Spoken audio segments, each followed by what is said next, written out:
Hey Bulls! Well, it's the end of the 2014-2015 school year, so we decided to make our last show. So just sit back, relax, and enjoy the show. Hello, Bulls. Hey, Goose. Hey, welcome to the future. Gustavo, how's it the future? Well, my serious friend, I shall show you. Check out this amazing new Ferris wheel in San Diego. Oh, really? Yeah, it's over 400 feet long and can hold 25 people in a single box with a 30-minute rotation. It can't be. That will cost too much. $200 million can accomplish anything. Oh, really? Yep. Okay. How much will it cost to ride? The low price of $30. Alright, Gustavo. I'm gonna go to Starbucks to get some iced coffee to calm my nerves. Is it from the future? Oh, brother, I'm leaving. Well, see you next time, Bulls. What do you think about? You go first. Fine. Hey Gabby, I was thinking about... Gabby, can I please talk? I go first. I was thinking about our future selves. Interesting, I was thinking the same thing too. Hey Gabby, what's your goal in life? Graduate from college, of course. What's yours? Mine's going to college and becoming a doctor. Have you ever wondered how 2113 is going to be like? I was thinking that too. Insane stuff. What if in 2113 we could read minds? Okay Gabby, like underwear will be recycled into candy. Very funny. Well, it would be 2113. Anyways, what if we could take vacation in outer space? Yeah, and our power wouldn't run out because our power would be limitless. And instead of taking a car to school, we could just press the tiny little button and there we go. Yeah, and instead of taking a plane to China, we can easily just press a button and teleport us. And instead of living a long life in Earth, we could just live a long life in a computer. Now, where's that time machine? Wait, didn't we leave it back in Whoville? That's right. Uh-oh. Lexi. Hey, Lexi. What do you want? That's what I'm about to talk about. What? That's what I'm about to talk about. Oh, speak louder next time. Anyways, did you know that earphones could damage your ears? Well, yeah, if you put the music extremely loud. Exactly. Did you know 1 out of 5 teens have hearing impairments because of loud music?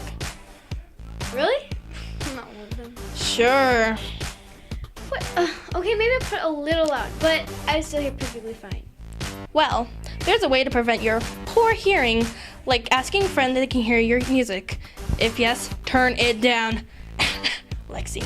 Hey, another thing you can do is set the volume limit on your phone or iPod to 70%, which is the loudest you can go before damaging your hearing. But I much rather suggest you throw it out before it's too late, because sorry earphones makers, they stink. Truth hurts. Maybe you're right, I should throw these earbuds away. Your hearing is important and I should take care of my ears. Finally you get it. So I'm gonna go buy a new pair of headphones, so we should be back to business. Okay, bye. Wait, buy me a pair. Hey Guadalupe, look at this picture. Oh my god, I thought she deleted that. Somebody must have screenshot it and posted it again. That's so messed up. That's why before you post something, ask yourself, would I show this to my grandma? People would make fun of me. Oh my god, I would be so embarrassed. You have to think before you post. This could affect her future. Wait, how does it affect her future? When you apply for college, they check your social media pages, and if they don't like what they see, they can deny you. Most kids are smart about their online reputation.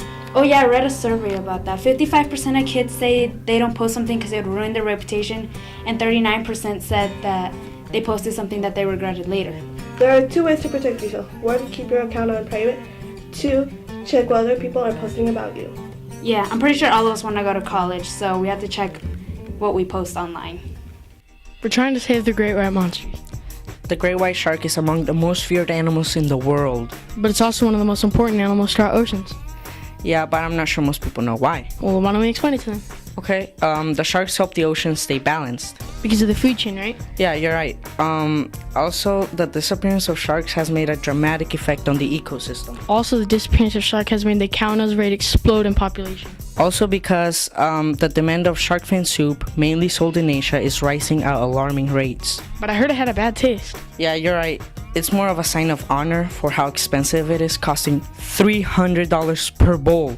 300? That's whack. And for people that like to eat scallops, they aren't so lucky anymore.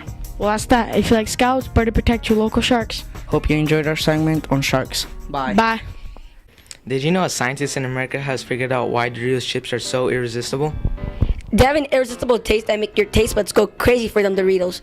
Here's a really freaky fact. When the inventor of Doritos died, his family scattered chips all over his grave. I don't know why though.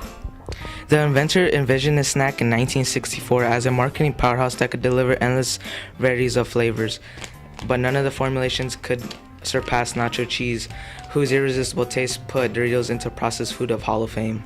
Plus, their partnership with Taco Bell. Here's some reasons why Doritos are so good. 2 acids. Lactic and citric make the saliva flowing, which triggers the impulse to eat. Another ingredient is buttermilk. Buttermilk delivers even more lactic acid. Dorito dust has even more impact if you lick it right from your fingertips without the chip to let it. Half of the calories come from the Doritos fat. With that ratio, the chip melts in your mouth and tricks your brain into thinking that the calories have vanished too. It's called vanishing caloric density, and it's also in cotton candy too. And he grinded the ingredients so finely that the powder is in every nook and cranny of your mouth. Well, that's the whole story on Doritos. See you next time on Rancho Minerva News. Hey Tori, don't you having to pay a lot of money for movie theater snacks? Yeah, next time let's just bring our own snacks in. But isn't that against the rules?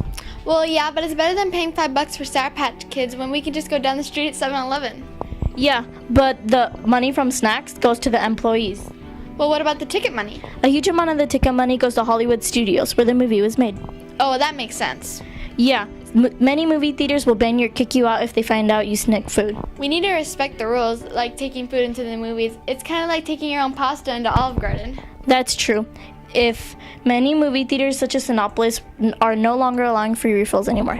Well, I think that's kind of harsh. So do I. So what do you think? Should we be able to bring our own food to the movies? Well, this has been Tori. And Alejandra. With another segment on Rancho Minerva News. Hey, have you heard that the Chinese got invaded by the Japanese in World War II? No, you should tell me more about it. 20 million Chinese were killed and 100 million were refugees. Wow, so many. When did this all happen? This happened in 1938.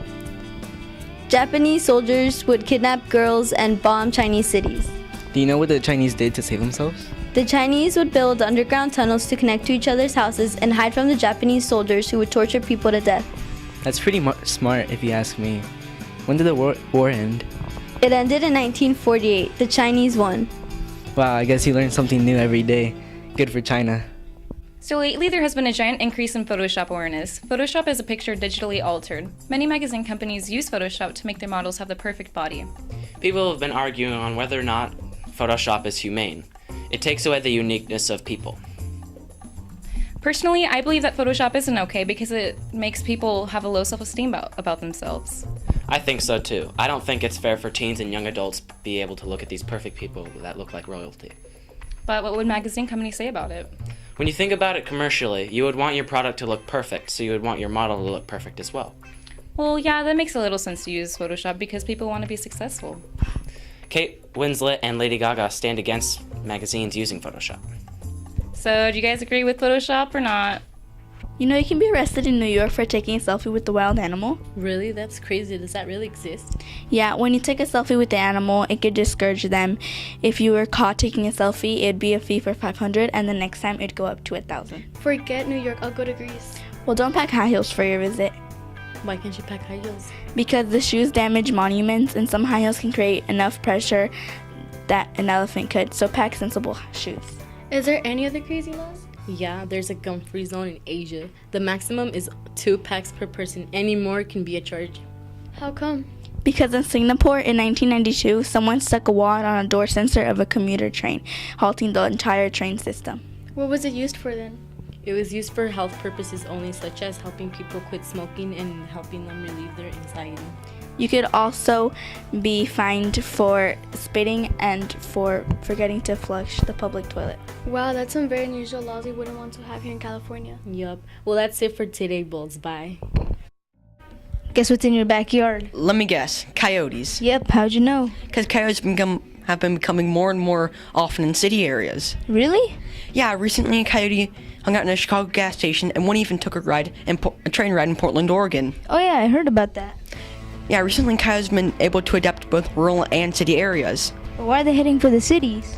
I don't think anyone but the coyotes know, but I don't think we'll know anytime soon because they usually avoid people. But what do we do about them?